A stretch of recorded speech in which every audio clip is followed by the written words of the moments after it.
8 मार्च हा जागतिक महिला दिन मैत्री, शांतता, विकास आणि समानता या 4 सूत्रांवरती 1975 साली महिला दशक सुरुवात झाली. 1995 साली 4थं विश्व महिला संमेलन झालं आणि आता 2025मध्ये 10 मार्च ते 21 मार्च 69वं जागतिक महिला आयोगाचं सत्र होतं आहे. गेल्या 30 वर्षामध्ये काय बदललं आणि काय नवीन घडलं पाहिजे याच्यावर सगळीकडे चिंतन होत असतानाच विधिमंडळामध्ये महिलांच्या सक्षमीकरणावरती त्यांनी कुठल्या क्षेत्रात प्रगती केलेली आहे, त्यात काय अडचणी आहेत आणि स्वर्गीय पुण्यश्लोक अहिल्याबाई होळकर यांच्या संकल्पनेतून जे प्रकारचं राज्यनिर्मिती झाली त्यांच्या अहिल्याताई होळकरांच्या त्रिशताब्दी जन्मवर्षाचं देखील एक फार मोठं औचित्य आहे.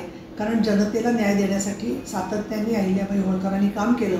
ठिकठिकाणी भाविकांसाठी घाट बांधले, साऱ्याची पद्धत बदलली आणि त्याच्यामधून अत्यंत चांगल्या प्रकारे जनतेला त्यांनी विश्वास दिला.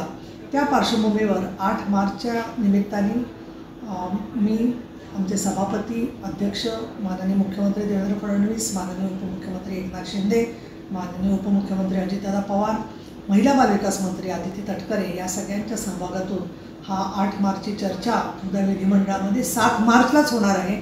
महिला दिनाच्या मी आपल्याला शुभेच्छा देते आणि आपले सगळेजण एकजुटीने समाज आणि शासन मिळून काम करूया आणि सगळीकडे महिला स्वातंत्र्याच्या बरोबर पुरुष आणि महिलांना समान अधिकार या प्रकारची विजयाची पताका आपण पुढच्या युगाकडे नेऊया.